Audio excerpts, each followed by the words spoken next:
Oh yeah, it still feels good being bad. What is up, everybody? Welcome back to another episode of Toast Hammer, part 2 of our dive into heresy. We are doing the Kitbash portion of kitbashing a heretical Archmagos for my homebrew Forge World. And hey, if you've never heard of this character before, they didn't exist until a couple of weeks ago. Go check out my previous video if you want to learn all about the sweet lore I built for her using the new game, Becoming the Villain. But I know what you're here for. I know what I'm here for. We're going to build a freaking model, so let's get right into it. Now, I am using Lady Olinder as a base for this kitbash because, dang, what a gorgeous model. I've used a couple of Night Haunt stuff in my AdMech before, and those conversions always turn out great, and I was really hyped to do it with this one as well. The only problem is this model is a little bit harder to visualize on the sprue how things might fit together compared to some other kits. So the first step was kind of just blue tacking a bunch of different parts together just to get a sense of what the shape and silhouette of the model would look like, what parts I thought I would need, what parts I thought I would want to cut, and things of that nature. But almost immediately I ran into something I wanted to remove. I didn't really like the way her hair looked. I didn't think it really fit with the AdMech aesthetic. And I was taking a lot of inspiration from the Lady in the Night painting I have back there, one of my favorite pieces of Warhammer art, and wanted to add some more like cables or something instead. But there was an immediate problem. You see, her arm holding up her skirt was attached to her hair, because that's just the way GW makes models sometimes, I guess. So I either had to find a substitution or I had to cut the arm out and use that separately. But I did quickly find a substitution in one of the legs, I think, of a manipulus. It was a little claw thing, and I thought that was just about the right size to hold up her skirt, and lo and behold, I was right. And hey, if you're worried about the physics of it, don't be. But with that solved, we can move on to the next thing. I waffled a lot about what I would include in her midsection because there's a huge gap there, and I thought it would be cool to put something insane in its place. A couple of options were a bunch of cables, always a strong choice. There's this like really cool piece, and there's this other piece from like a Zoids kit, and then there's this other piece from the Belisarius Call kit, which is what I eventually settled on using. But it did leave a little bit of an unsightly gap, and it didn't fit quite right. So I took one of the body plates from the Cataphan Breachers, which I did not use to construct them, and used that to cover the gap. But the piece still didn't quite fit. So I had to shave it down a little bit so it could fit nice and snugly in that cavity. And oh yeah, that's looking pretty sweet. Now what I'm doing at this point are mainly the structural issues. The things that are the bigger things that I have to do first before I can start adding all of the detail and the greeblies and things of that nature. So continuing on the other main structural bits to add are her other arm, gotta complete her head and get those legs in. I wanted her to have legs, some sort of locomotion. Floating stuff is cool and all, but it didn't look quite, I don't know, inhuman enough. I wanted to give her some legs, so I got these awesome looking legs from a Zoids model kit, and I had to trim them down a little bit, but I thought they would fit great under her kind of expanded skirt and cloak area, making some sort of like tripod situation. I checked out the length, and it seemed like the perfect fit. We were getting some really nice angles, and it looked really nice and like kind of like dainty, but in like a really creepy way, which is exactly what I'm going for with this character. So I thought it would be the perfect fit for her legs. Positioning them correctly and gluing them into place took a little bit of work. For this type of work, gluing in large objects into spots that don't fit quite well, I like to use some super glue that's been kind of like solidifying a little bit, just like some older super glue that is kind of hard to get out of the bottle, but it globs up really nicely and makes some really positive connections. It's almost like sprue goo in that way. But I use super glue because I'm not exactly sure what this type of plastic would adhere with regular plastic cement or not. So I decided not to risk it. And I tried to use, and another kind of tip for positioning your weird parts that don't have great connections together is to get at least 2 points of connection between those parts. If you can get super glue into 2 separate joins, then you're going to have a much more secure connection than if it's just one and it's just kind of like dangling out there. So getting all 3 legs connected, I have one kind of like positioned backwards as if she is stepping or in the act of moving or something like that. Maybe I'll sculpt a rock for that to be so she's like stepping off of a ledge or something of that nature. We can decide that later. But I had to finish her head as well. And I didn't really like the ornate cowl look with her headdress in the base model kit. I wanted something a little bit more technological. I decided to use a back of a Cataphren destroyer head, or not the back of it, the side of a head as the back of her head. That took quite a bit of shaving down.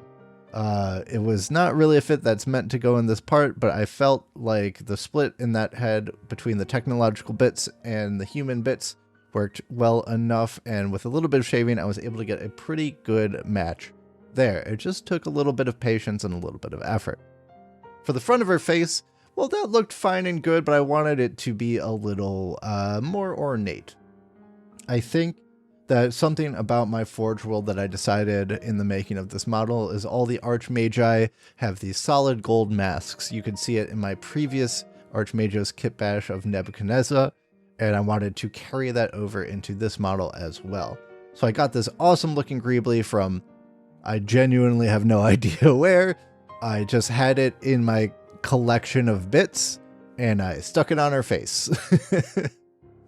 It looked pretty cool with just like a hole there, but I wanted there to be some sort of like lens or something so I could get my bright orange color shining from out of there as a point of interest in the paint job. So I stuck a little nubbin on there just to kind of bring that as a thing I could paint. With that complete, there was one other large piece that I wanted to address, which was the space between her cowl and her dress. And more specifically, this large piece that I wanted to go there, which is from a Necron thing. It's a thing. Unfortunately, it was too big to fit into the spot I wanted it to be. I wanted it to be kind of a halo above her head, ensconcing her with this kind of circular pattern, and also serve as a mount for the gun I wanted to use, which is some Drukhari Talos or Kronos guns. If you're wondering why she has Drukhari weaponry, well, hey, check out the previous video and learn about the lore, because there's a pretty good reason she's got that stupidly heretical stuff going on. But unfortunately, it would not fit in the position that I wanted it to, no matter how much I shaved this thing down, without actually ruining the part itself. So I had to kind of audible. I positioned it a little bit lower and found out I could actually connect it to the mechanical parts of her head. And I'm like, hey, that's really unnerving and awesome. So that's what I did. And I think it turned out really well. I did have to shave down the part quite a bit to get it to fit properly, and I capped off the other kind of orb part of it with one of Call's backpacks. And I think that was really a great touch, and it gives just like that little sense that she is still technically part of the Mechanicus back into the situation. The final large part of this build was adding Call's axe, because dang, that thing looks awesome and she deserves it. The arm looks a little bit big in comparison to her body and everything like that, but if you think of the mechanical parts below her torso as an extension of her body, I think it kind of evens out a little bit, and is ultimately not going to be that noticeable as a wonky proportion. At least I hope so. And worst case, hey, she augmented it. What are you gonna do? She's got a long arm. Are you gonna tell her that? I don't think so. But this part did not have a very positive connection either, so I lobbed a little bit of sprue goo on there to solidify that. Now, there are a couple of gaps in different places through this model, some of which I've shored up with sprue goo, some of which I could not, such as the gap below the call arm there. So we are going to have to take a milliput pass on this entire thing after I have pretty much finished the modeling portion. But before we do that, we get to my favorite part of kit bashing, the greebles. I have added all of the details I can onto this model. A bunch of cables, things to fill the different holes, more cables, truly even more cables, and a bunch of little knickknacks and things to go here, there, and everywhere, just to make the model a little bit more interesting looking. Now we have finally our completed model after just a little bit of milliput cleanup. To handle the milliput, I also decided to whip up a quick base at the same time using a couple of pieces of cork to rest the model on, because I would also be needing to cover some of that with milliput to shore up those edge lines and make it look nice for display and not just have empty cork kind of sticking out there. I wanted to look like one of those dioramas where the edges are all kind of smooth and blacked off. So I started by smushing my milliput around the edges of the base. Did not have to be super clean with this. Milliput's pretty cool because when it dries, you can sand it and shave it with a X-Acto blade or something like that. So I was just kind of overfilling it for the time being, and then I can kind of sand it down to the shape and smoothness that I want. And then using a healthy bit of isopropyl alcohol to thin down the milliput, I was able to apply it to our Archmagos here as well and fill in all of those little gaps and holes that were present in her build.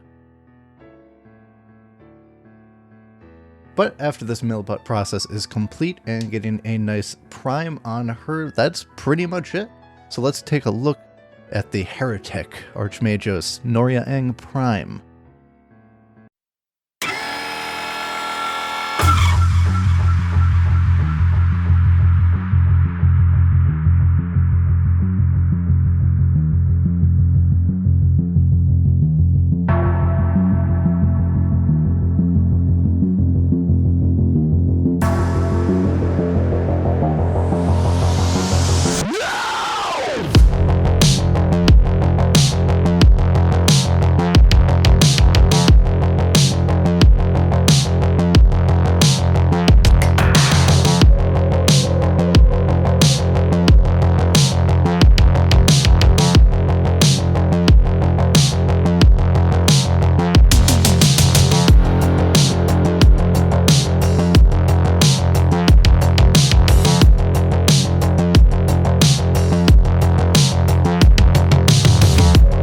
I hope you enjoyed that build as much as I enjoyed building it.